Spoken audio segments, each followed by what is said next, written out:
নমস্কার বন্ধুরা, ফুডস হাটে আপনাদের সবাইকে স্বাগত। চিকেন আমাদের সকলেরই খুব প্রিয়, কিন্তু এই চিকেন যদি একটু অন্যরকম হয় তাহলে খুবই ভালো হয়। তাই চলে এসেছি চিকেনের আরেকটি রেসিপি নিয়ে। এখানে প্রথমে কড়াইটা গরম করে আমি এর মধ্যে সর্ষের তেল দিয়ে দিলাম। এরপর সর্ষের তেলটা খুব ভালো করে গরম হয়ে গেলে আমি এর মধ্যে কেটে রাখা আলুগুলো দিয়ে ভালো করে ভেজে নেব। আমি এখানে চিকেনের আলুগুলো দু টুকরো করে কেটে নিয়েছি। এরপর আস্তে আস্তে সব আলুগুলো খুব ভালো করে ভেজে নেব।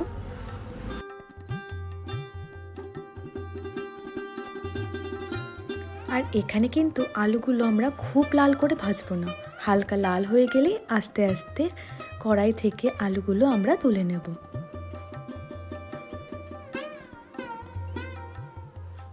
আমার আলুগুলো একদম ভাজা হয়ে গেছে। আমি আস্তে আস্তে কড়াই থেকে আলুগুলো সব তুলে নেব। এরপর ওই তেলের মধ্যে আমি সামান্য সাদা জিরে ও তেজপাতা ফোড়ন দেব।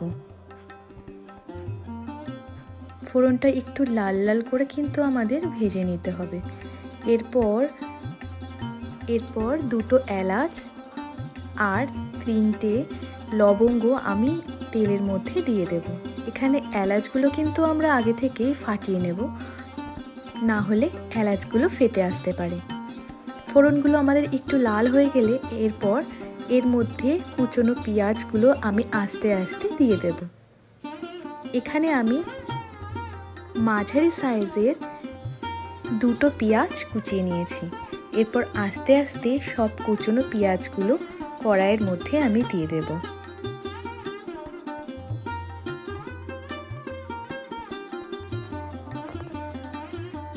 পেঁয়াজগুলো সব দেওয়া হয়ে গেলে এরপর পেঁয়াজগুলো আস্তে আস্তে আমি ভালো করে সাঁতলে নেব।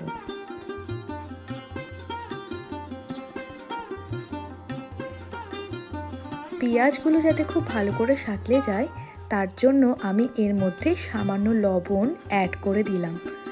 এই লবণটা অ্যাড করলে পেঁয়াজটা খুব তাড়াতাড়ি ভাজা হয়ে যাবে।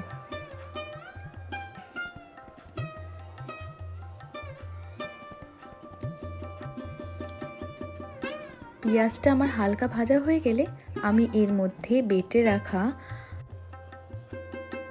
7-8টা মতন রসুন, আদা আর টমেটো বাটা এর মধ্যে দিয়ে দিলাম। এরপরে কিন্তু মশলাটা খুব ভালো করে নাড়াচাড়া করতে হবে। এরপর মশলাটা কিন্তু খুব ভালো করে নাড়াচাড়া করে নিতে হবে। মশলাটা ভালো করে নাড়াচাড়া হয়ে গেলে এর মধ্যে আমি 2 চামচ মতন কাশ্মীরি লঙ্কার গুঁড়ো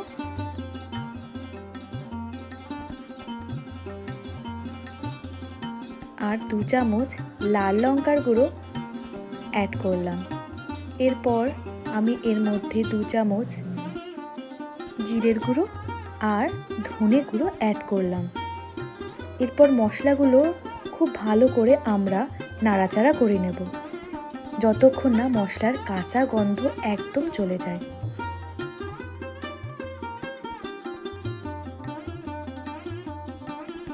মশলার কাঁচা গন্ধ প্রায় চলে গেছে।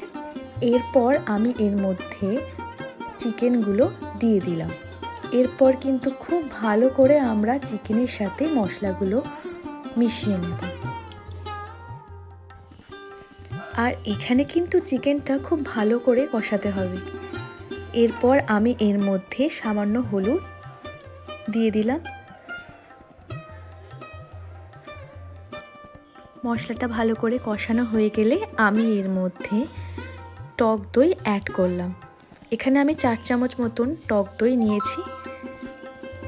এরপর টক দই দেওয়ার পর কিন্তু আবারও ভালো করে নাড়াচাড়া করতে হবে।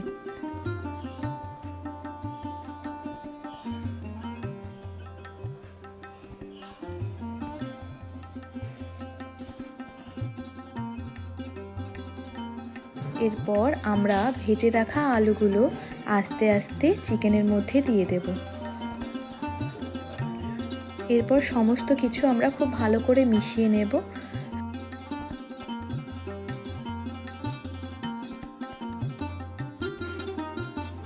সমস্ত মশলাগুলো কষাতে কষাতেই চিকেনটা আমাদের প্রায় হাফ সেদ্ধ হয়েই যাবে। এরপর আবারও ভালো করে কষানো হয়ে গেলে আমি এর মধ্যে সামান্য গরম জল অ্যাড করব। গরম জলটা দেওয়ার পর চিকেনটা আমরা খুব ভালো করে সেদ্ধ করে নেব। এখানে গরম জল অ্যাড করলে চিকেনের টেস্টটা কিন্তু অনেক বেড়ে যায়।